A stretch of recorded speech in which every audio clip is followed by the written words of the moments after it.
వాక్యమును మనం ధ్యానం చేద్దాం. మొదటి సమూయేలు గ్రంథము 2వ అధ్యాయము.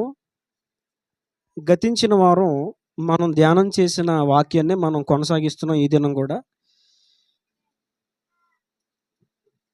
గతించిన వారం మనం ధ్యానం చేసిన వాక్యాన్ని మరలా ధ్యానం చేయబోతున్నాం. 2వ అధ్యాయము, మొదటి సమూయేలు గ్రంథము 2వ అధ్యాయము 30వ వచనంలో చివరి 2 లైన్లు చదవాలి. ప్రభువు మాట్లాడిన మాట ఏంటంటే, ఇది ప్రభువు మాటే కాదు, ఇది ప్రభు హృదయములో ఉన్న ఒక భావన. అదేమిటంటే, నన్ను గణపరచు వారిని నేను గణపరచుదును, నన్ను తృణీకరించు వారు తృణీకారముందుదురు. అందులో 2 విషయాలు మనం గత వారం జ్ఞాపకం చేసుకొని ఒక విషయాన్ని ధ్యానం చేసాం, ఒక విషయాన్ని ధ్యానం చేయలే. ప్రభు ఏమన్నారంటే, నన్ను గణపరిస్తే నేను నిన్ను గణపరుస్తాను. అర్థమైంది కదా? నన్ను గణపరిస్తే నేను మిమ్మల్ని గణపరుస్తానని ప్రభు మాట్లాడారు. ఇప్పుడు అందులో 2 మాటల్లో ఒక మాట మనం ధ్యానం చేసాం. ఏంటది? నేను నిన్ను గణపరుస్తాను అంటే ప్రభు చెప్పిన మాట. నేను నిన్ను గణపరుస్తాను. ఒక వ్యక్తిని దేవుడు గణపరిస్తే ఎలా ఉంటుందో అనేది పోయిన వారం మనం ధ్యానం చేసాం. దేవుడే మనల్ని గణపరచాలంటే మొట్టమొదటిగా ఆయన చెప్పింది ఏంటంటే, నన్ను గణపరచు.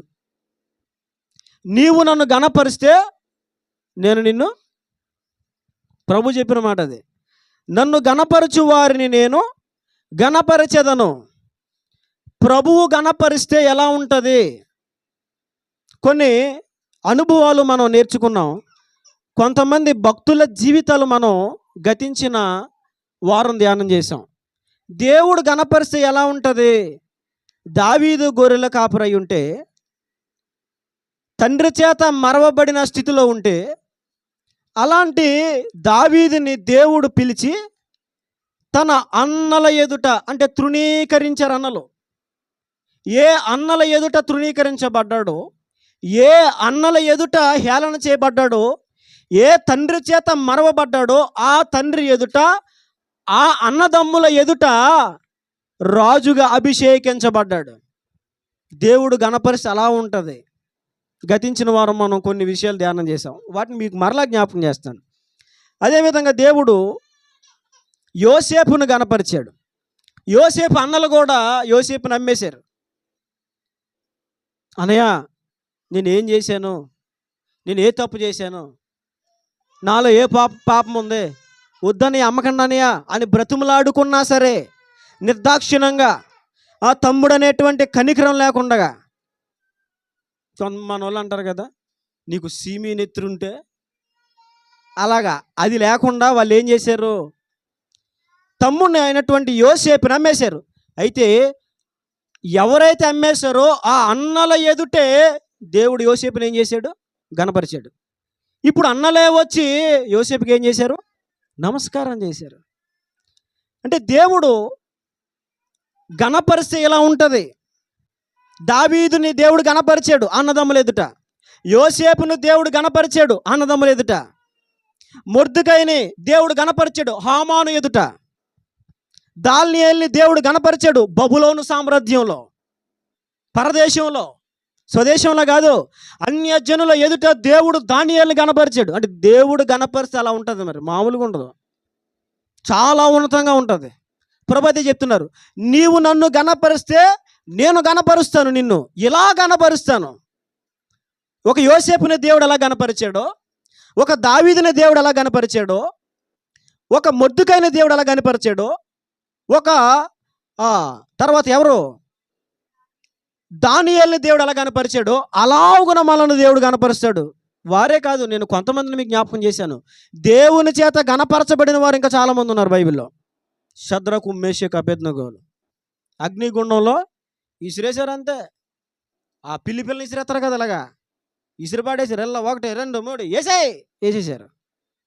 చచ్చారు, యాదవలు చచ్చారు అనుకున్నారు. కానీ చచ్చిపోయారా? లేదు. అలాగ విసిరేసిన వారి ఎదుట, రాజు ఎదుట దేవుడు వారిని ఏం చేశాడు? గణపరిచాడు. దేవుడు ఇలా గణపరుస్తాడు. అయితే దేవుడు నన్ను గణపరచు వారిని నేను గణపరుస్తానని చెప్పాడు కదా. ఆయన గణపరిస్తే ఎలా ఉంటుందో మనం గతించిన వారం తెలుసుకున్నాం కదా. ఇప్పుడు మనం తెలుసుకోవాల్సింది ఏంటంటే ఆయన మనం ఎలా గణపరచాలి. ఇప్పుడు ఆయన మనల్ని గణపరచాలంటే ముందు మనం ఏం చేయాలి? దేవుని గణపరచాలి. దేవుణ్ణి గణపరచడం ఎలా అనేది ఈనాటి అంశం. చూడండి, దేవుణ్ణి మనం ఎలా గణపరచాలో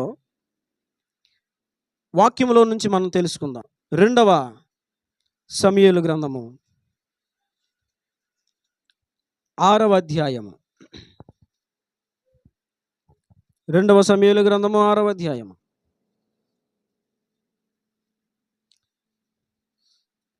20వ వచనాన్ని చదవండి.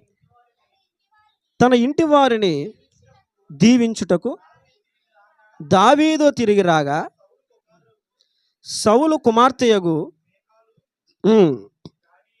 దావీదును ఎదుర్కొన్న బయలుదేరి వచ్చి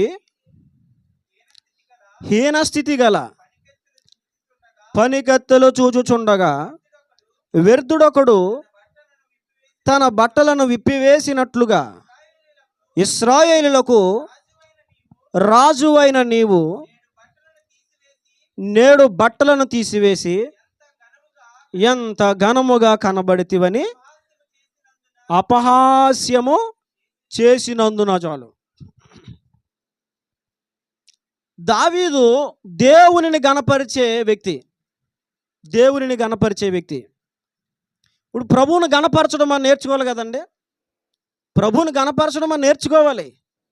మనుషుల్ని కూల్చేయడం మనకు తెలుసు, మనుషుల్ని గణపరచడం మనకి తెలుసు.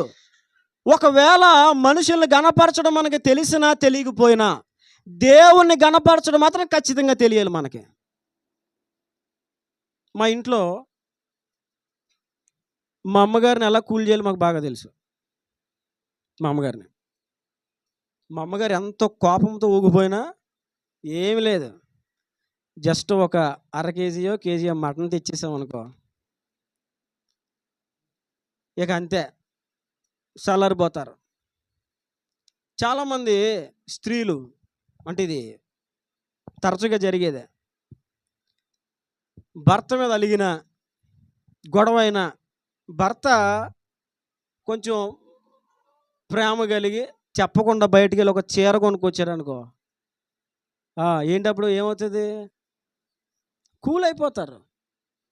అంటే ఇప్పుడు భార్యని ఎలా కూల్ చేయాలో భర్తకి తెలుసు, భర్తను ఎలా కూల్ చేయాలో భార్యకి తెలుసు, వారిని ఎలా పొగడాలో తెలుసు, భర్తకి తెలుసు, భార్యకు కూడా తెలుసు. అయితే ఇప్పుడు మనం నేర్చుకోవాల్సింది ఏంటంటే ప్రభువుని ఎలా గణపరచాలి. దావీదు ప్రభువుని గణపరిచేవాడు. గిబియోనులో ఉన్నటువంటి మందసమును తీసుకొస్తున్న సమయంలో దావీదు రాజవస్త్రాలు తీసివేసి నారతో నేయబడినటువంటి ఎఫోదును ధరించి అక్కడ లేవీయులు, యాజకులు, పాఠకులందరూ కూడా తాళములు, కంజర్లు, సితారాలు వాయిస్తూ ఉంటే వారిలో ఒకని వలె మారిపోయి దావీదు కూడా నాట్యం చేస్తూ ప్రభు సన్నిధిలో పరవశిస్తూ ఆ మందసము మోసుకొస్తూ ఉంటే దాని ముందు నృత్యం చేసుకుంటూ వచ్చేస్తున్నాడు. ఈ లోపు చూశారు ఎవరో మిస్సెస్ ఎవరవిడి మేకాల్ గారు చూశారు. చూసి ఏమన్నదంటే, నువ్వు రాజువై ఉండి ఏంటి ఆ డ్రెస్ ఏంటి? రాజు అంటే అసలు ఎలా ఉండాలి? కిరీటం ఏది? నీ డ్రెస్ ఏది? నీ గెటప్ ఏది? దండం ఏది? చేతిలో చెప్పులయ్యి రాజు అంటే ఎలా ఉండాలి? నీచుడైన ఒకడు గంతులేసినట్లుగా చేసావు కదా అని చెప్పి తన హృదయంలో నీచపరుచుకోవడమే కాదు, డైరెక్ట్గా అపహాస్యం చేసింది. ఎంత ఘనముగా కనబడుతున్నావులే, ఎటకారంగా అనమాట. ఎంత ఘనముగా. ఇక్కడ వాస్తవానికి దావీదు రాజే, దావీదు రాజ్య పరిపాలన చేస్తున్నాడు. అప్పటికే ఒక ఉన్నతమైన స్థాయిలో ఉన్నాడు, నిజమే. కానీ దేవునిని ఆరాధించే స్థితి వచ్చేసరికి దావీదు రాజునన్న విషయం మర్చిపోయాడు, రాజవస్త్రాలు కూడా తీసేశాడు. ఎవరు? దావీదు. అంటే చూడండి, దావీదుకున్న ఒక శ్రేష్టమైన అనుభవం ఏంటో తెలుసా? దేవుని ఎదుట తాను మరుగైపోతాడు. ఏమైపోతాడు? మనము దేవుని గణపరచాలంటే మొట్టమొదటిగా ఈ ఉదయం మనం నేర్చుకోవలసిన ఒక పాఠం ఏంటంటే, దేవునిని మనం గణపరచాలంటే ముందు మనం మరుగైపోవాలి. ఎప్పుడైతే మనం మరుగైపోతామో అప్పుడు దేవుని నామం మహింపరచబడుతుంది. ప్రతి విషయంలో మనం మరుగైపోవాలి. దావీదు తన రాజరికాన్ని చూపించుకోలేడా? దావీదు తన స్థాయిని చూపించుకోలేడా? రాజుకు తగ్గట్టుగా రథములో రాలేడా? లేదు లేదు, దేవుని సన్నిధిలో నేను కనబడకూడదు, దేవుడే కనబడాలి. దేవునికి మహిమ కలుగును గాక. తను తాను మరుగైపోయి దేవునినే మహిమపరిచే ఒక సంఘటన అది దావీదు జీవితంలో. ఆయన అంటది, ఎంత గొప్పగా కనపడ్డావో. అప్పుడు దావీదు అన్నాడు, నీకు గొప్పగా కనపడలేకపోవచ్చులే, నేను నీకు గొప్పగా కనపడకపోవచ్చు, కానీ ఏ స్త్రీల ఎదుట నన్ను నీచపరిచావో వారి దృష్టికి నేను గనున్నవుతా. ఎందుకో తెలుసా? దావీదు దేవుని గణపరిచేవాడు. దేవుని గణపరిచే అనుభవం మనకు కావాలంటే మనం మరుగైపోవాలి. మనం మరుగైనప్పుడు దేవుని నామం అక్కడ మహింపరచబడుతుంది. దావీదు రోజు చేసింది అదే.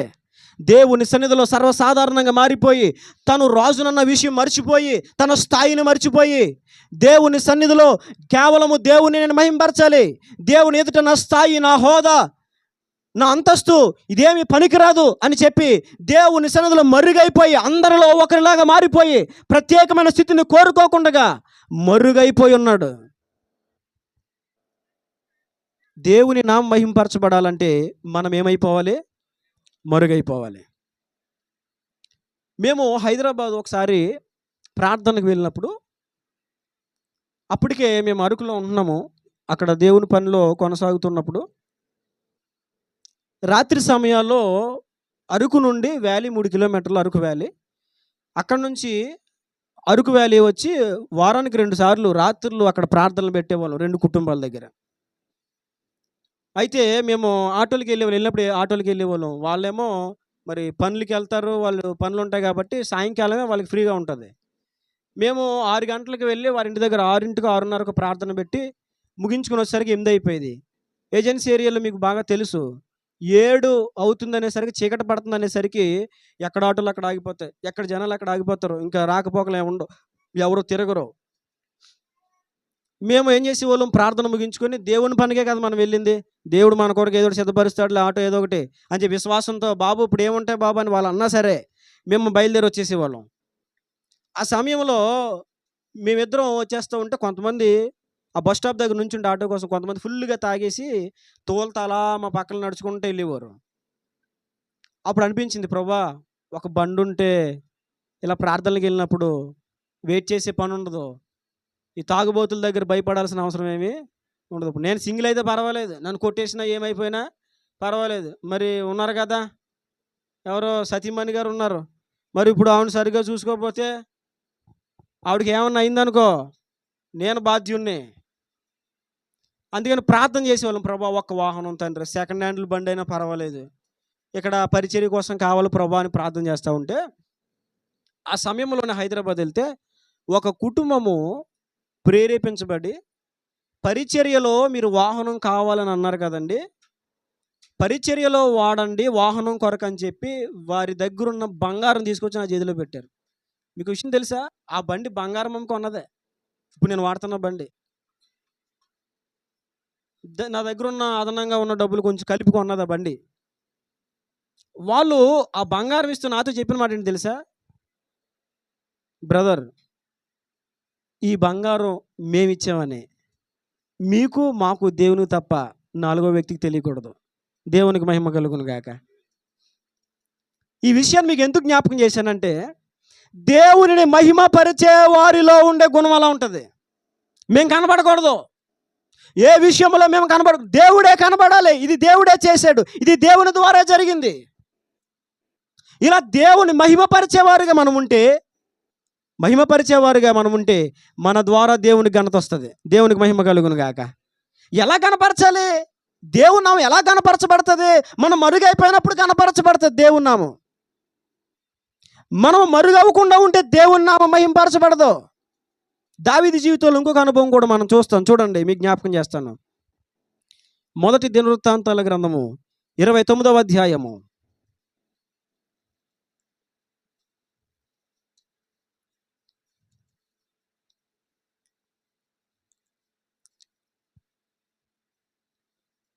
14వ వచనాన్ని చదవండి. చూడండి. ఈ ప్రకారముగా మనపూర్వకముగా ఇచ్చు సామర్థ్యము మాకుండుటకు నేనెంత మాత్రపు వాడను, నా జనులెంత మాత్రపు వారు, సమస్తమును నీ వలననే కలిగెను గదా.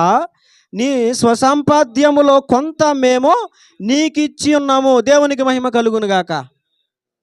దావీదు తన జీవితంలో ఎంతో ప్రయాసపడి దేవుని మందిరం కోసం విస్తారమైన బంగారము, విస్తారమైన వెండి, విస్తారమైన ఇనుము, ఇత్తడి సమకూర్చి అదంతా దేవుని దగ్గర పెట్టి అతడు ఏమన్నాడు తెలుసా? అతడు ఏమంటున్నాడో ఆ మాట మనం చదువుకున్నాం. ఈ ప్రకారముగా మనపూర్వకముగా ఇచ్చు సామర్థ్యం మాకుండుటకు నేనెంత మాత్రపు వాడను. ఇలా అనడానికి చూడండి, ఇలా అనడానికి చాలా ఆత్మీయత ఉండాలేమో అనిపిస్తుంది నాకు. ఇలా అనడానికి, ఇలా అనాలి అంటే ఎప్పుడూ మన దృష్టి దేవునినే మహిమపరచాలి అన్నట్టుగానే ఉండాలేమో. దావీదు దేవుని కొరకు సిద్ధపరిచినటువంటి బంగారము, వెండి, ఇత్తడి, ఇనుము సామాన్యమైనది కాదు. దావీదుకి ఒక ఆలోచన ఉండేది. అదేంటంటే, నా దేవునికి నేను ఒక మందిరం కట్టాలి. అది మామూలుగా కాదు, బంగారంతో కట్టాల. ఎలా కట్టాలి? బంగారం మొత్తము ఆ గోడలన్నీ కూడా బంగారంతో పొదగాలి. ఆ యొక్క ద్వారబంధాలన్నీ కూడా బంగారంతో పొదగాలి. ప్రతిదీ బంగారంతో చేయాలి. ఏమండి, దావీదు అసలు ఏ స్థాయి నుంచి వచ్చాడు? గొర్రెలు కాపరి. అతని హృదయంలో ఉన్న ఆశ ఏంటో తెలుసా? దేవుని కొరకు ఒక మందిరం కట్టాలి. అది కూడా ఎలా కట్టాలి? బంగారంతో కట్టాలి. ఓరు బాబు, నీ స్థితి అంటే నువ్వు వేసి ప్లాన్ ఏంట్రా బాబా అనిపిస్తుంది మనకి. కానీ ప్లాన్ కరెక్టే, అది రైట్ ప్లాన్. అది ఇంత దేవుని కొరకు మహాదేవుని మందిరం కట్టడానికి గొప్ప బంగారము, వెండి, ఇత్తడి, రాగి సమస్తమును సమకూర్చి అది దేవుని సన్నిధి దగ్గర తీసుకొచ్చి అక్కడ పెట్టి ఏమన్నాడు తెలుసా? అయ్యా, ఈ ప్రకారం మనపూర్వకంగా ఇచ్చి సామర్థ్యం అగునుటకు నేను ఎంత మాత్రం పడిని, నా జనులు ఎంత మాత్రం పడు, సమస్తము నీ వలనే కలిగింది కదా. నీ స్వసంపాద్యములో కొంత మేము, ఏమన్నాడు? ఈ మాట విన్నారా? నీ స్వసంపాద్యములో కొంత నీకు ఇస్తున్నాం, నీదే నీకు ఇస్తున్నాం. దేవునికి మహిమ కలుగును గాక. అదే మనమైతే నేను. కానీ దావీదు ఏమంటున్నాడు? నీ స్వసంపాద్యములోనిదే మేము నీకు కొంత అసలు సిద్ధపరిచింది ఎంతో తెలుసా దావీదు? మనకి అది వింటూ ఉంటేనే చాలా ఆశ్చర్యం కలుగుతూ ఉంటుంది. చూడండి, మొదటి దినవృత్తాంతాల గ్రంథంలో 22వ అధ్యాయము 14వ వచనంలో చూడండి, అతడు దేవుని కొరకు ఏమేమి సిద్ధపరిచాడు? ఇదిగో నేను నా కష్టస్థితిలోనే ప్రయాసపడి యెహోవా మందిరము కొరకు 2 లక్షల మణుగుల బంగారము, 10 కోట్ల మణుగుల వెండిని, తూచ సఖ్యము కానంత ఇనుమును సమకూర్చి ఉన్నాను. మ్రాణులను, రాళ్లను కూర్చి ఉంచితినే, నీవు ఇంకను సంపాదించుదువుగాక. అలా కొడుకుతో అంటున్నాడు దావీదు, నాయన, నా కష్టస్థితిలో నేను కష్టపడి దేవుని కొరకు ప్రయాసపడి దేవుని పని కొరకు 2 లక్షల మణుగుల బంగారం, 10 కోట్ల మణుగుల వెండి, తోచ సఖ్యము కానంత విస్తారమైన ఇత్తడి, ఇనుము సమకూర్చాను. ఆయన, నువ్వు ఇంకా సమకూర్చాలి. ఇదంతా దేని కొరకు? దేవుని మందిరం కోసం. నా కష్టస్థితిలో దేవుని కోసం ఇంత సంపాదించాను. స్టడీ బైబిల్ అని చదివితే ఆ మణుగంటే అంత మనకు తెలియదండి. అప్పుడు లెక్కలు అవి. స్టడీ బైబిల్లో టూకీగా బైబిల్ పండితులు వేసిన లెక్క ఏంటో తెలుసా? దావీదు దేవునికి సమర్పించిన బంగారము దాదాపుగా 34 లక్షల కేజీలు. ఎన్ని కేజీలు? 34 లక్షల కేజీలు. 34 లక్షలు. మన దగ్గర కేజీ బంగారం ఉందా? చెప్పాలి. మాట్లాడలేదు. దాచారేమో, మరి దాచారా? 34 లక్షల కేజీల బంగారం అంటే ఇప్పుడు 1000 కేజీలు ఒక టన్ను అనుకుంటా, అంతేనా? 1000 కేజీలు ఒక టన్ను. 10 టన్ లారీకి ఎన్ని టన్నులు ఎక్కుతాయి తెలుసా మీకు? శామ్యుల్, మీకు చెప్పాలండి. 30 టన్నులు ఎక్కుతుందా? 30 టన్నులు లెక్కేస్తే 34 లక్షల కేజీలు ఎన్ని టెండర్ లారీలు అవుతాయి లెక్కెట్టండి. ఈ ఉదయం ఒకసారి మనం ఆలోచించాలి.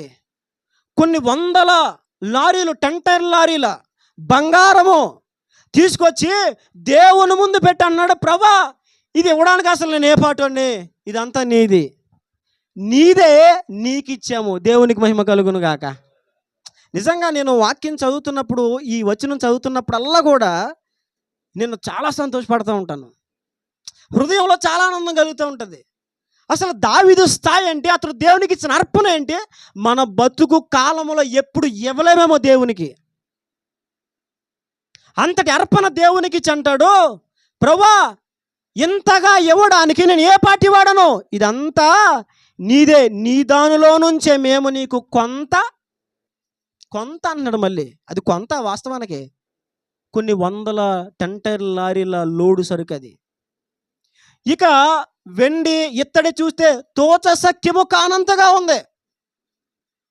బంగారం చూస్తేనే అంత అయింది, ఇక వెండి ఇత్తడి ఇనుము లెక్కలేదు, ఇంకా తోచడానికి కుదరట్లేదు, కాటాలు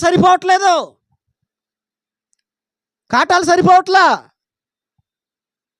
ఆనాటి కాలములో దేవుని మందిరం కొరకు దావీదు సిద్ధపరిచినటువంటి బంగారము, వెండి, ఇత్తడి, ఇనుము అంత గొప్పదే. అంత అర్పణ తీసుకొచ్చి దేవుని దగ్గర, ప్రభా ఇది ఇవ్వడానికి నేను ఏ పాటు ఉన్నాయా, నా జనులు ఏ పాటి వారు, ఇదంతా నీది, నీ దాంట్లో నుంచే నీకు మేము కొంత ఇస్తున్నాము. అంటే ఏంటి ఉద్దేశం? తన్ను తాను మరుగైపోతున్నాడు. ఏమైపోతున్నాడు అండి? మరుగైపోతున్నాడు.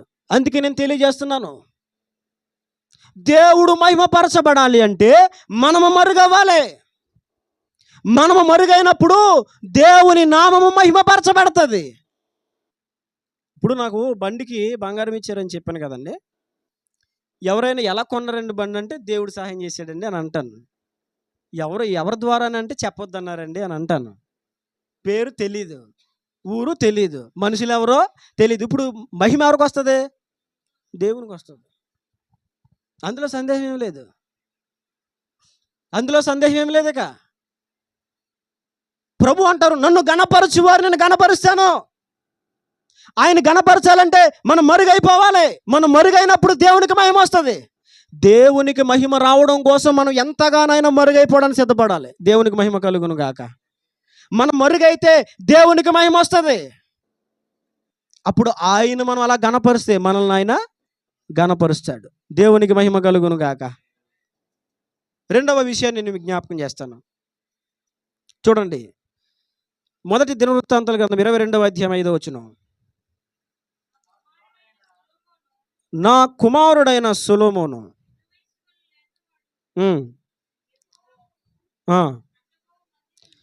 యెహోవాకు కట్టబోవు మందిరము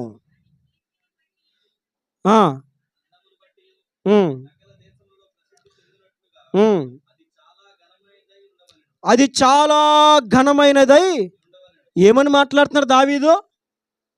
ఆ దేవునికి మందిరం కడుతున్నాము, ఆ మందిరము చాలా ఘనమైనదిగా ఉండాలి అని మాట్లాడుతున్నాడు. మీరు ఇంకొక వాక్యాన్ని చూడండి, నేను చదివిస్తాను. మొదటి దినవృత్తాంతాల గ్రంథంలోనే 29వ అధ్యాయము 1వ వచనం చదవండి. 29 మొదట. తరువాత రాజైన దావీదు సమాజముతో దావీదు చెప్తున్న మాట ఏంటంటే, దేవుడు కోరుకొనిన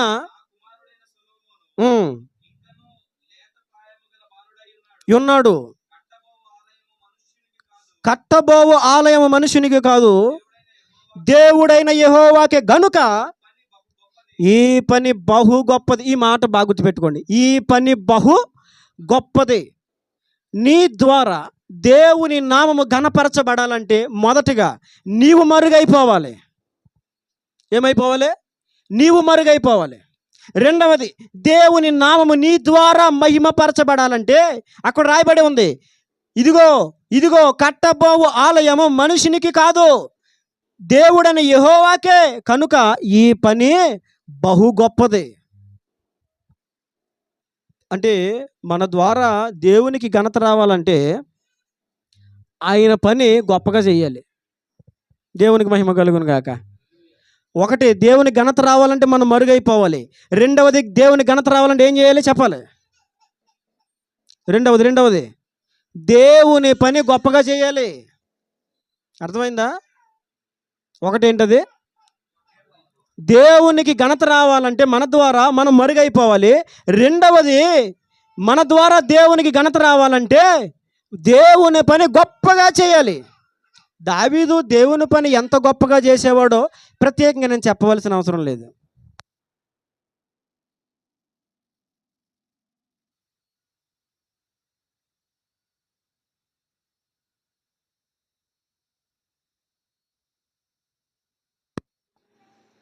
దేవునికి మన ద్వారా మహిమ రావాలి అంటే, ఘనత రావాలి అంటే, మనము చేపట్టిన ప్రతి పని గొప్పగా చేయాలి. ఒక తీర్మానం చేసుకోండి, ప్రభా నేను నీ పని ఏది చేసినా దాన్ని గొప్పగా చేయాలి. అయ్యా, నా కుటుంబము, నాకు వచ్చే ఆదాయము, నా పరిస్థితులు ఎంతవి, నేను అవి చేయలేను అని మనం అనుకోవాల్సిన అవసరం లేదు. దావీదు అనుకున్నాడా దేవునికి ఇంత గొప్ప మందిరం కట్టాలి, ఇంత బంగారం కావాలని నా వల్ల అవుతుందని అనుకున్నాడా దావీదు? ఏనాడు దావీదు అనుకోలా. దావీదు ఎప్పుడు నాకు అసాధ్యమైన పని అని అనుకోలేదు. దేవుని పని గొప్పదని ఎంచాడు. దేవుని పని గొప్పదని దావీదు ఎంచాడు కాబట్టి ఆ గొప్ప మందిరము కట్టగలిగిన సామర్థ్యము దేవుడు దావీదుకే ఇచ్చాడు. దేవునికి మహిమ కలుగును గాక. నువ్వు చేయలేకపోయినా, నీకు స్తోమత లేకపోయినా, నీకు అందేది కాకపోయినా, అది నీ స్థాయి కాకపోయినా, నీ హృదయంలో దేవుని పని గొప్పగా చేయాలి అనే ఒక భావన ఉంటే దాన్ని చేయడానికి సామర్థ్యముని ఇవ్వడానికి సిద్ధంగా ఉంటాడు నా దేవుడు. దేవునికి మహిమ కలుగును గాక. దేవుని నామానికి ఘనత రావాలంటే మనం మరుగైపోవాలి. రెండవది, దేవుని పని మనం గొప్పగా చేయాలి. నేను వైజాగ్లో ఉంటున్నప్పుడు ఒక సేవకులు మందిరం కడుతున్నారని తెలిసింది నాకు. అయితే నా హృదయంలో ప్రేరేపణ ఏంటంటే, దేవుని పని జరుగుతుంది, మనకి ఎలాగా మందిరం లేదు, కట్టుకునే స్థితి కూడా మనకి లేదు, కాబట్టి ఆయనకి మందిరం కోసం కొంత ధనాన్ని ఇవ్వాలనుకున్నాను. కానీ నేను అనుకున్న దానికి నా స్థితికి చాలా తేడా. ధనం ఎంతో చెప్పనులే మీకు, చెప్పను.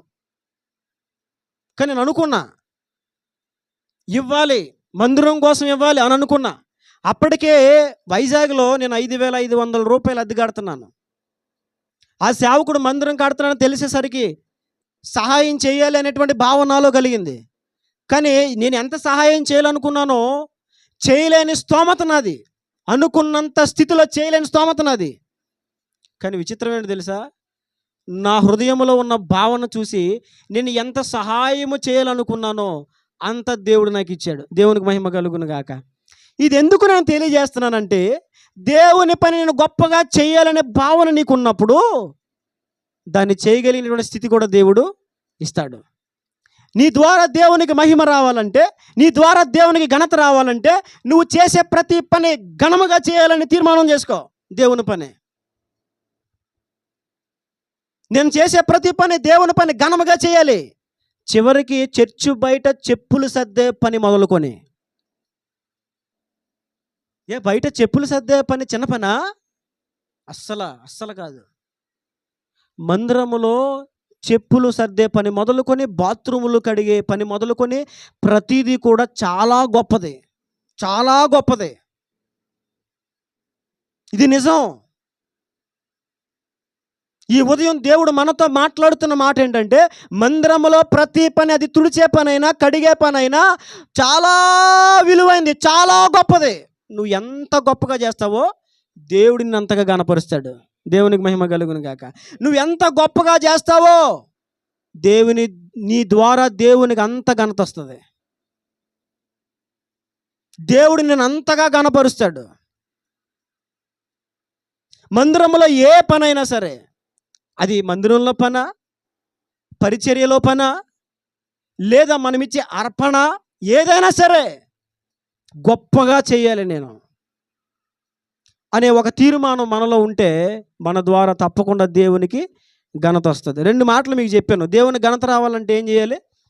ఒకటి, మరుగైపోవాలి. రెండవది, దేవుని పని గొప్పగా చేయాలి. 3వ విషయంలోకి వచ్చేద్దాం. చూడండి, సామెతల గ్రంథం 3వ అధ్యాయం 9వ వచనం. దేవుణ్ణి మనం ఎలా గణపరచాలి? మూడవ విషయం, సామెతలు 3:9 నీ రాబడి అంతటిలో ప్రథమ ఫలమును, నీ ఆస్తిలో భాగమును, జాగ్రత్తగా చదవండి అక్కడ, నీ ఆస్తిలో భాగమునిచ్చి యెహోవాను గణపరచుము. దేవునిని గణపరిచే ప్రక్రియలో మూడో విషయం ఏంటి తెలుసా? నీ రాబడిలో ప్రథమ ఫలమును, నీ ఆస్తిలో భాగమును ఇచ్చి యెహోవాను. నీవు దేవుని ఎలా గణపరచగలవు? మరుగైపోవడం ద్వారా గణపరచగలవు. నీవు దేవుణ్ణి ఎలా గణపరచగలవు? దేవుని పని గొప్పగా చేయడం ద్వారా గణపరచగలవు. నువ్వు దేవుని ఎలా గణపరచగలవు? నీ ఆస్తిలో, నీ రాబడిలో ప్రథమ ఫలము, నీ యొక్క ఆస్తిలో భాగము. దేంట్లో? ఆస్తిలో. చెప్పాలి గట్టిగా. ఆస్తిలో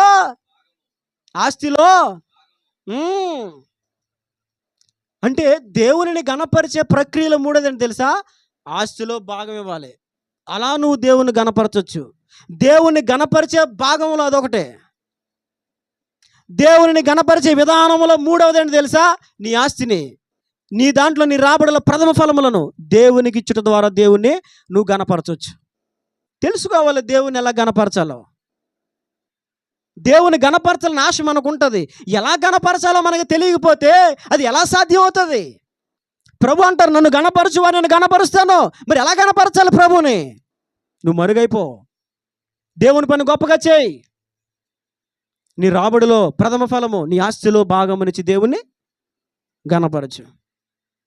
ఆస్తిలో భాగం గురించి పక్కనెట్టండి. అసలు రాబడిలో ప్రథమ ఫలము, దశమ భాగం కూడా మన వాళ్ళు నమ్మకంగా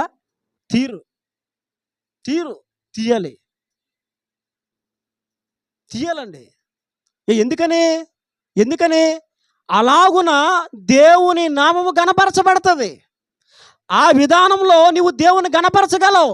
దేవుని గణపరిచే విధానం మనం తెలుసుకుని ఆ విధంగా మనం గణపరిస్తే, నేను చెప్తున్నాను, దేవుడు నీ వీధిలో, నీ ఇంట్లో, నీ గ్రామంలో గణపరుస్తాడు. ఒక దానియేలును గణపరిచినట్లుగా, ఒక దావీదుని గణపరిచినట్లుగా,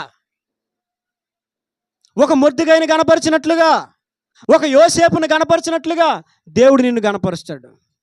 అలా గణపరచబడాలంటే నీ రాబడిలో ప్రథమ ఫలము, నీ ఆస్తిలో భాగమునిచ్చి దేవుణ్ణి గణపరచాలి. నాలుగో విషయాన్ని మీకు జ్ఞాపకం చేస్తాను చూడండి. కీర్తనల గ్రంథము 41వ అధ్యాయము 1వ వచనం.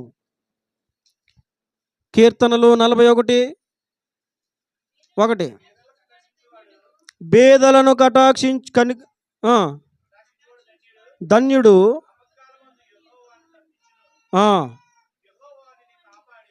సామెతల గ్రంథం 14:31 చదవండి ఒకసారి. సామెతలు 14:31. ఆ తర్వాత ఇది చదువుతురు కానీ కీర్తన 41:1. బాధించువాడు వాని సృష్టికర్తను నిందించువాడు. ఈ మాట చూడండి. బేదను కనికరించువాడు ఆయనను గణపరచువాడు. దేవునికి మహిమ కలుగును గాక. దేవునిని మనం ఎలా గణపరచగలం? నాలుగో విషయం, బేదలను కనికరిస్తే మనము దేవునిని గణపరిచినట్లు. బేదలకి సహాయము చేస్తే మనము దేవుని గణపరిచినట్లు. లేమిలో ఉన్న వారిని మనం ఆదుకుంటే, వస్త్రము లేని వారికి వస్త్రము, ఆహారము లేని వారికి ఆహారము మనము ఇస్తే, వారికి సహాయము చేస్తే, ఒకవేళ వారికి ఏదైనా కొరత ఉంటే మనము ధనమును సహాయము చేస్తే, ఈ విధముగా మనం చేసే ఈ యొక్క కార్యాలు దేవునిని మనము గణపరిచినట్లు. దేవునికి మహిమ కలుగును గాక. దేవుని గణపరచాలంటే ఏం చేయాలి? బేదలకు సహాయం చేయాలి. ఇప్పుడు మనం కొన్ని థ్యాంక్స్ గివింగ్ ప్రేయర్స్ పెట్టుకుంటాం. పుట్టినరోజని, పెళ్లి రోజని, ఇక ఇల్లు కట్టుకున్న రోజని, రక్షణ పొందిన దినమని మనం కొన్ని దేవునికి కృతజ్ఞత చెల్లిస్తూ కృతజ్ఞత కూడికలు ఏర్పాటు చేసుకుంటాం. అవునా? అప్పుడు మనం ఏం చేయాలి? దేవుని గణపరచాలి. ఇప్పుడు ఆ కార్యక్రమం ద్వారా దేవుని గణపరచాలంటే మనం ఏం చేయాలి? బేదలను కనికరించాలి. మొట్టమొదటగా మనం ఏం చేయాలి? బేదలను ఆహ్వానించాలి. అందుకే చూడండి, లూకా సువార్తలో ఒక మాట రాయబడింది.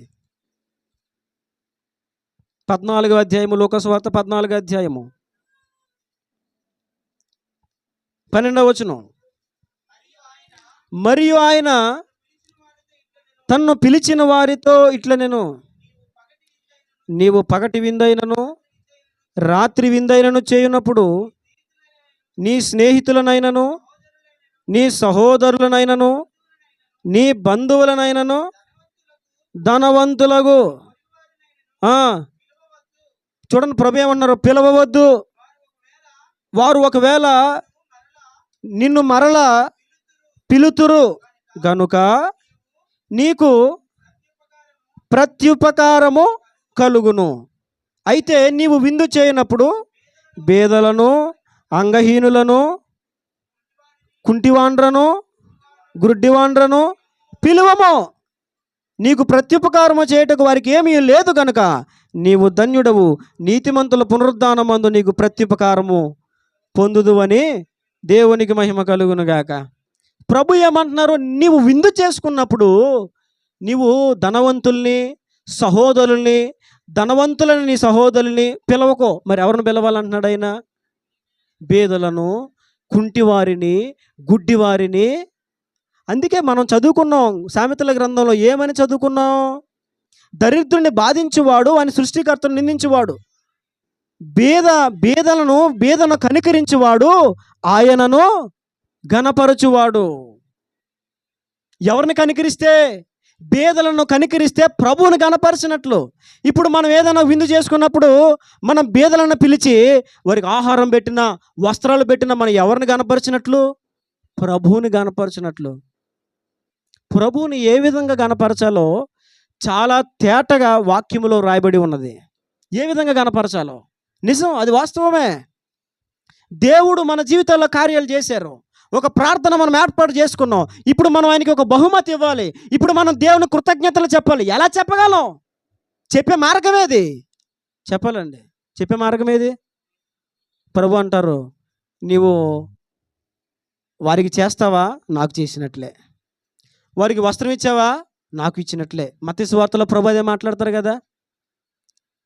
ఇదిగో నేను దిగంబరినై ఉంటిని, మీరు నాకు వస్త్రం ఇచ్చారు. నేను ఆకలితో ఉన్నాను, నాకు మీరు ఆహారం పెట్టారు. నేను రోగినై ఉన్నాను, నన్ను పరామర్శించడానికి వచ్చారు అని ప్రభు అంటే, ప్రభా ఇదేంటి? నీకెప్పుడు బట్టలు ఇచ్చావు? నీకు ఇచ్చే అంత సైజు బట్టలు మా దగ్గర ఎక్కడి ప్రభా? నువ్వు మహాకాశములు పట్టజాలని దేవుడివి, మేము నీకు బట్టలు ఇవ్వడం ఏంటి? నువ్వు రోగివై ఉండవేంటి? మేము నీకు వచ్చి ఉపచారం చేయడం ఏంటి అంటే ప్రభు అంటారు, ఇదిగో నీ ఇంటి పక్కన ఒక ఆమెకు బాగోకపోతే ప్రతి పూట అన్నం పట్టుకెళ్ళావు కదా.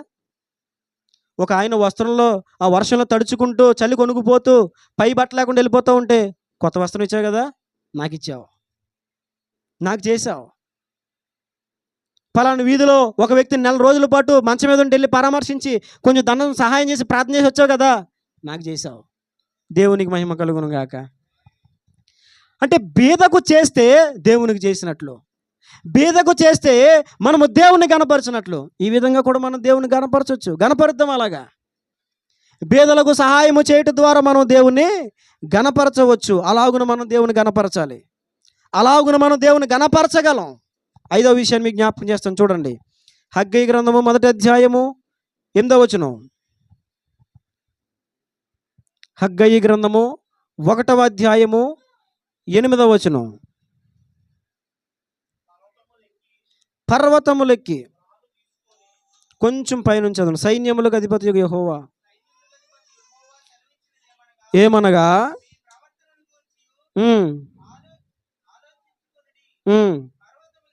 పర్వతములెక్కి మ్రాను తీసుకొని వచ్చి మీరు ఈ మందిరమును కట్టించిన ఎడల దాని యందు నేను సంతోషించి నన్ను గణపరుచుకుందునని యెహోవా సెలవిచ్చుచున్నాడు. దేవునికి మహిమ కలుగును గాక.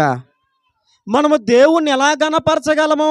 ప్రభు అంటారు, ఇదిగో పర్వతములెక్కి మ్రాను తీసుకొని వచ్చి మీరు ఈ మందిరమును కట్టించిన దాని యందు నేను సంతోషించి నన్ను గణపరుచుకొందును. మీరు నన్ను ఎలా గణపరచగలరంటే, నాకు ఒక మందిరం కట్టాలి. దేవునికి మందిరము కట్టుట ద్వారా దేవుణ్ణి మనము గణపరిచినట్లు. మరి మందిరం కట్టడం అంటే ఏంటి? మందిరం అంటే ఏంటి? కొరింథీయులు రాసిన పత్రికకు రాయబడి ఉంది కదా, చూడండి 1 కొరింథీయులు 6:19. 1 కొరింథీయులకు రాసిన పత్రిక 6వ అధ్యాయం 19వ వచనం. మీ దేహము దేవుని వల్ల మీకు అనుగ్రహించబడి. ఉమ్, ఉమ్, ఉమ్, ఉమ్. ఆలయం అంటే ఏంటి? మందిరం అంటే ఏంటి? చదవండి. మీరు మీ సొత్తుగారు, విలువ పెట్టి కొనబడిన వారు గనుక మీ దేహముతో దేవునిని మహిమపరచుడి. అక్కడ ఏమని భక్తుడు మాట్లాడుతున్నాడు?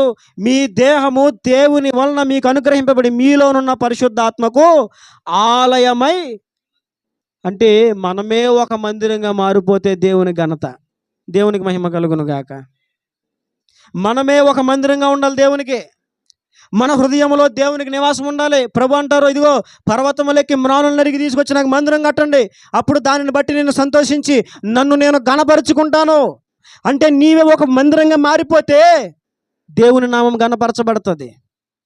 దేవునికి ఒక మందిరంగా మనం మారిపోవాలంటే దేవునికి వ్యతిరేకమైన ప్రతి ప్రవర్తన క్రియలు అన్నీ కూడా మనము విడిచిపెట్టుకోవాలి. మన హృదయాన్ని శుద్ధి చేసుకోవాలి. మనలో ఉన్న పాపములు, లోపాలని కూడా సరి చేసుకోవాలి. దేవునికి అనుకూలంగా మనం మారాలి. అప్పుడు మనం దేవునికి ఒక మందిరముగా, దేవునికి ఒక ఆలయముగా మారుతాం. ఎప్పుడైతే మనం ఎలాగున దేవునికి ఒక ఆలయంగా మారుతామో అప్పుడు మన ద్వారా దేవునికి ఘనత వస్తుంది. ఈ విధంగా మనం దేవుని ఘనతను తీసుకురాగలుగుతాం. చెప్పండి, ఏమేం చెప్పాను ఇప్పటి వరకు? 5 విషయాలు చెప్పాను. మనం దేవుని ఎలా గణపరచగలం?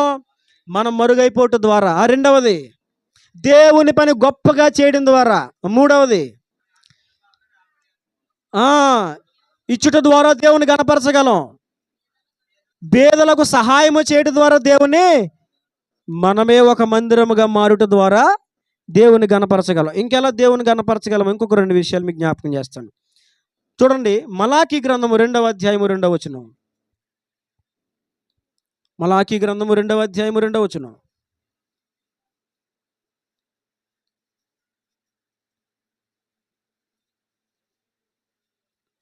సైన్యములకు అధిపతియగు యెహోవా సెలవిచ్చినదేమనగా,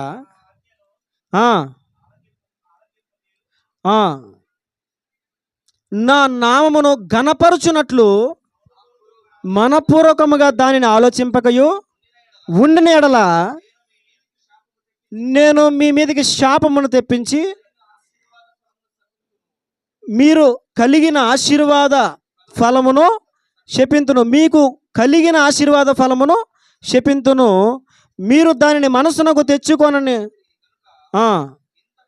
ఇంతకు మునిపే నేను వాటిని శపించి ఉన్నాను. ఇక్కడ ప్రభు మాట్లాడుతున్న మాట ఏంటి తెలుసా?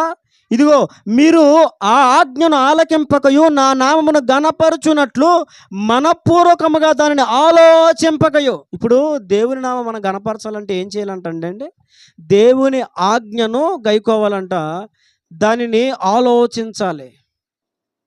ఎవరు దేవుణ్ణి గణపరిచేవారు తెలుసా? దేవుని మాటను గైకొనేవారు, దేవుని మాటను ఆలోచించేవారు. ఎవరు? దేవుని మాటను గైకొనేవారు, దేవుని మాటను ఆలోచించేవారు. దేవుని మాటను ఏం చేయాలి? ఆలోచించాలి. దేవుడు మాట్లాడుతున్నప్పుడు మనం ఏం చేయాలి? ప్రతి విషయాన్ని కూడా ఆలోచించాలి. దేవుడు ఎందుకు మాట్లాడారు, ఏం మాట్లాడారు, ఏ ఉద్దేశంతో మాట్లాడారు, దేనిని గూర్చి మాట్లాడారు అని మనం ఆలోచించాలి. ప్రభు అంటారు, మీరు నన్ను గణపరచునట్లుగా నా ఆజ్ఞను మీరు గైకోవట్లేదు. నా ఆజ్ఞలు గైకుంటే మీరు నన్ను గణపరిచిన వారు అవుతారు అని ప్రభు మాట్లాడుతున్నారు. అంటే 6వది, ప్రభువుని మనం ఎలా గణపరచగలము? దేవుని ఆజ్ఞలు, దేవుని మాటలు పాటించుట ద్వారా లేదా గైకొనుట ద్వారా మనం దేవుణ్ణి గణపరచగలం. మరి దేవుని మాటలు గైకుంటున్నారా? హృదయపూర్వకంగా గైకోగలుగుతున్నారా? దేవుని మాట ఎంత కష్టమైనా, దేవుని మాట మనము పాటించలేనంత ఇబ్బందికరంగా ఉన్న గైకోగలుగుతున్నామా? అలా గైకుంటేనే మనము దేవుని గణపరిచినట్లు అని వాక్యంలో రాబడి ఉంది. కొన్నిసార్లు చూడండి, దేవుడు చెప్పిన మాట మనం మాట్లాడగానే కొంతమంది మనల్ని తిడతారు, కొడతారు. బయట అదే జరుగుతుంది ఇప్పుడు. ప్రభు ఏమో సర్వలోకమునకు వెళ్ళి సర్వ సృష్టికి సువార్తను ప్రకటించనని ప్రభు చెప్పారు. ఆ మాటకు లోబడి చాలామంది సువార్త చేస్తూ ఉంటే ఏం చేస్తున్నారు? కొడుతున్నారు. చూస్తున్నాం కదా మనం. కొడుతున్నారు, పోలీస్ స్టేషన్ తీసుకెళ్తున్నారు, అవమానపరుస్తున్నారు. వాళ్ళు తెచ్చిన బైబిల్ చింపేస్తున్నారు, పుస్తకాలు చింపేస్తున్నారు. బొట్టెట్టుకోరా నువ్వు అంటున్నారు, జై శ్రీరామ నువ్వు అంటున్నారు. ఇవన్నీ జరగట్లేదా? కానీ దేవుడు ఏమన్నాడు? నా మాట ఇది, మీరు సువార్త ప్రకటించండి. ఇప్పుడు దేవుని మాట మనం వినాలా, లేకపోతే వాళ్ళకి భయపడి ఆగిపోవాలా? దేవుని మాట విని కష్టమైన ముందుకెళ్తే మన ద్వారా దేవుని ఘనత వస్తుంది. ఈ విధానంలో మనం దేవుని మహింపరచగలం, దేవుని గణపరచగలం.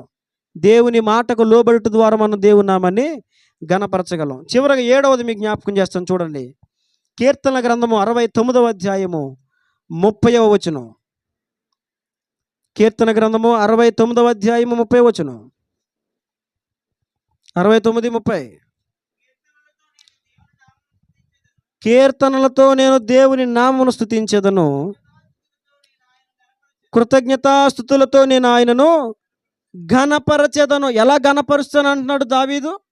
కృతజ్ఞతాస్తుతులతో నేను ఆయనను ఘనపరుస్తాను. ఎలా ఘనపరచగలం దేవుని మనం? కృతజ్ఞతాస్తుతులు చెల్లించడం ద్వారా. అందుకనే చూడండి, పేతురు గారు తెసలోనికలు రాసిన పత్రిక 5వ అధ్యాయం 18వ వచనంలో ఒక మాట మాట్లాడారు చూడండి. తెసలోనికలకు రాసిన మొదటి పత్రిక 5వ అధ్యాయం 18వ వచనం. 16వ వచనం నుంచి చదవండి.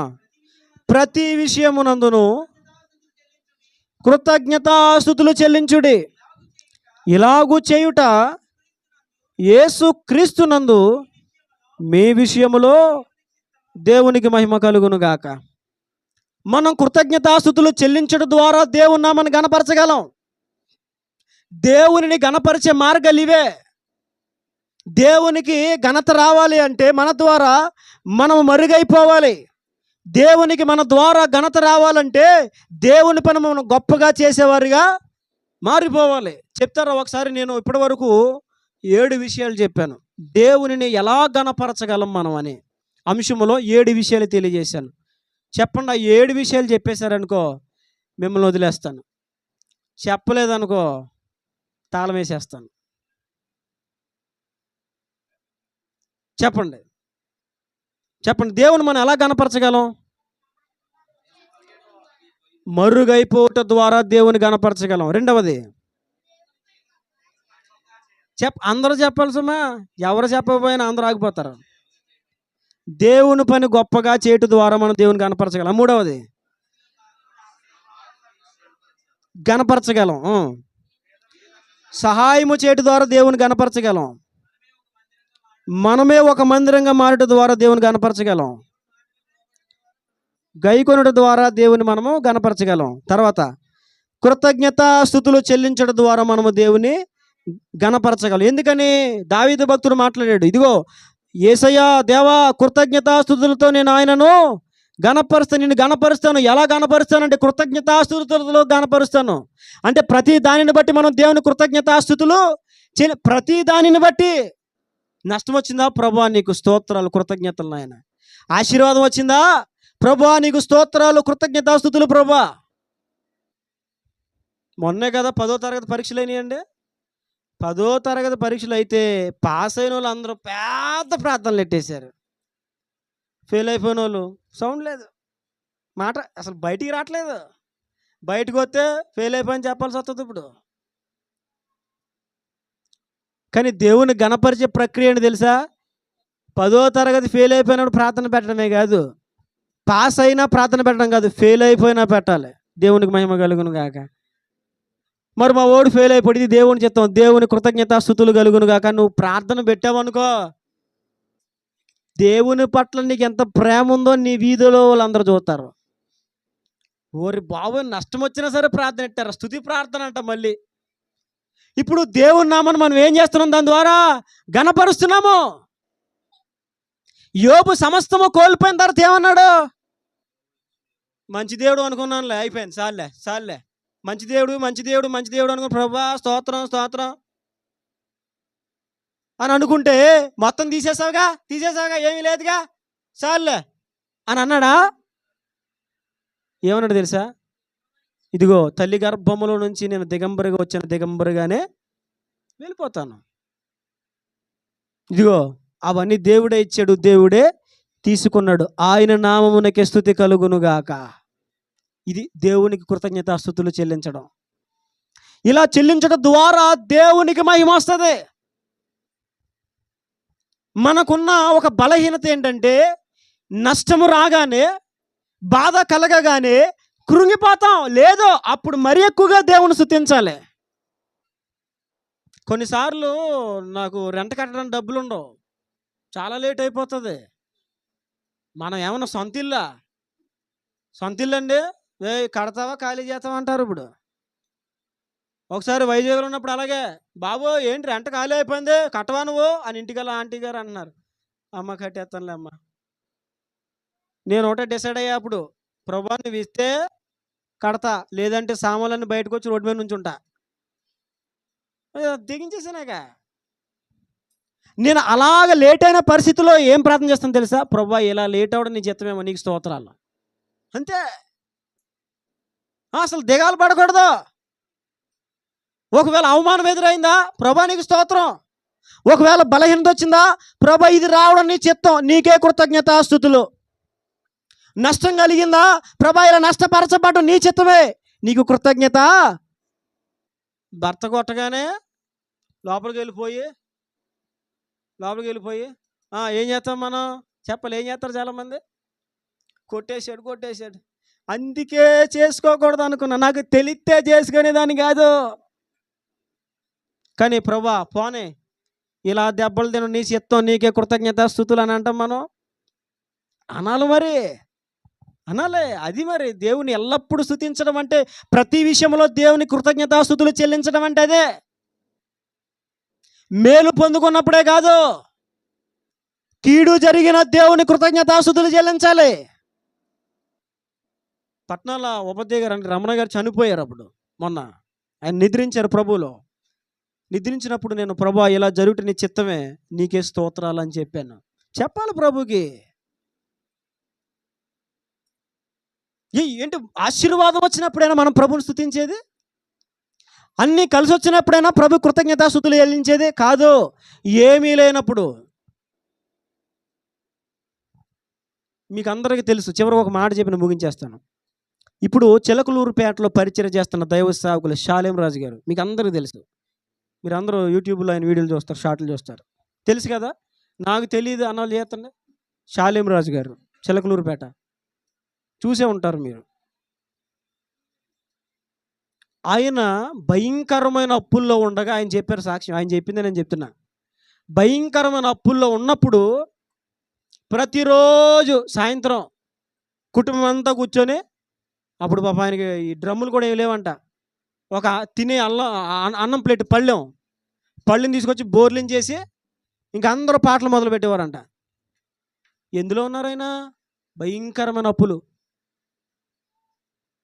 చాలా ఆర్థిక ఇబ్బందుల్లో ఉన్నారు. అలాంటి పరిస్థితుల్లో ప్రభువుని స్తుతిస్తూ ఉంటే అది చూసి కొంతమంది వచ్చి రక్షణ పొందారంటండి. అంటే ఎందుకు వాళ్ళ రక్షణ పొందుతారు?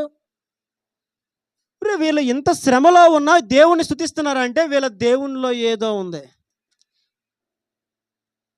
ఇంత జరిగినా వీళ్ళ దేవుణ్ణి గణపరుస్తున్నారంటే వీళ్ళ దేవునిలో ఏదో గొప్ప ప్రేమ ఉంటుంది, వీళ్ళ దేవుళ్ళ ఏదో గొప్పతనం ఉంటుంది అని చూచిన వారందరూ కూడా ఆకర్షించబడతారు. తద్వారా నీవు దేవుని నామాన్ని గణపరిచిన వాడు అవుతావు. అంతేగాని పాస్ అయిపోతే మా ఓడు పాస్ అయిపోయాడు, ఇదిగో చాక్లెట్, ఇదిగో బిస్కెట్, ఇదిగో అదిగో అనేసి ప్రభువా నీకు స్తోత్రాలు అనేసి ఫెయిల్ అయిపోగానే ఇంట్లో కూర్చుని, రే బయటికి వెళ్ళమాకరా బాబా, బయటికి వెళ్ళాలంటే అడుగుతారు. గమ్మున ఎవరిని అడిగారు అనుకో, పాస్ అయ్యావంటే అయిపోయానని చెప్పినవో అనేస్తారు. అంతేకాదు ప్రార్థన చేసుకోవడం మానేస్తారు, దేవుని స్తుతించడం మానేస్తారు. లేదు, ప్రతి విషయంలో నీవు కృతజ్ఞతాస్తుతులు చెల్లించడం ద్వారా దేవునికి నువ్వు ఘనతను ఆరోపించగలుగుతావు. ఆ విధానంలో నీవు దేవుని గణపరచగలవు. 7 విషయాలు దేవుడు ఈ మధ్యాహ్నం మనతో మాట్లాడారు. ఎలా మనము దేవుని గణపరచగలం? వారానికి ఎన్ని రోజులు? 7 రోజులు. 7 రోజులు 7 మాటలు ధ్యానం చేయండి ఇంటి దగ్గర. ఫస్ట్ ఇప్పుడు ఇంటికి వెళ్ళగానే ఏం ధ్యానం చేయాలి? ప్రభువా, నిన్ను నేను గణపరచాలంటే నేను మరుగైపోవాలయ్యా. ముందు నేను మరుగైపోవాలి. నాశ కూడా అదే. ఎప్పుడైనా దేవుడు మనల్ని ప్రేమించి ఒక మందిరం ఇస్తే, స్థలం ఇస్తే, నా పేరు నేను రాసుకోదలుచుకోలే. ఏమి కొన్నా నా పేరుని రాసుకోదలుచుకోలే. అన్ని మినిస్ట్రీ పేరునే, పరిచర్య పేరునే. నా పేరు ఎక్కడ కనబడకూడదు. ఎందుకని? కేవలము దేవునికే మహిమ రావాలి. నాకు మహిమ రావడానికి వీల్లేదు. కేవలము దేవుడు మహిమపరచబడాలి. ఆయన మహిమపరచబడితే నీవు దేవుని గణపరచడం అవుతావు. కనుక ఆలోచించండి, దేవుని గణపరిచే విధానాలు ఏంటో, ఎలా మనము దేవుని గణపరచగలమో దేవుడు చాలా తేటగా 7 విషయాలు మనతో మాట్లాడారు. ఈ 7 విషయాలు కూడా మీ హృదయంలో భద్రపరచుకోండి. ఒకవేళ ఇక్కడ సరిగ్గా వినకపోతే, ఒకవేళ గుర్తు లేకపోతే, ఒకవేళ రాసుకోకపోతే, మరలా ఇంటికి వెళ్ళిన తర్వాత ఒకసారి ధ్యానం చేయండి. వాటిని గురించి ఆలోచించండి, వాటిని ఫాలో అవ్వండి. నిజం, మన దేవుని గణపరచాలి. మరి ఎలా గణపరచాలి? ఆయన గణపరిస్తేనే మనల్ని ఆయన గణపరుస్తాడు. ఎలా గణపరచాలో దేవుణ్ణి ఈ మధ్యాహ్నం ప్రభు తేటగా మాట్లాడారు. కాబట్టి ఈ 7 అనుభవాలు కలిగి జీవించండి. ఈ ప్రకారముగా మీరు దేవుని గణపరిస్తే, ఒక దావీదుని దేవుడు గణపరిచినట్లుగా, ఒక యోసేపును దేవుడు గణపరిచినట్లుగా, ఒక మొర్దెకైని దేవుడు గణపరిచినట్లుగా, ఒక దానియేలు దేవుడు గణపరిచినట్లుగా, ఒక శద్రకు మేషకు అబేద్నెగోలను దేవుడు గణపరిచినట్లుగా నిన్ను కూడా దేవుడు గణపరుస్తాడు. దేవునికి మహిమ కలుగును గాక. కాబట్టి మనం అందరము దేవుని గణపరిచేవారుగా ఉందాం. అట్టి కృప దేవుడి మధ్యాహ్నం మనందరికీ దయచేసి నడిపించును గాక. ఆమెన్.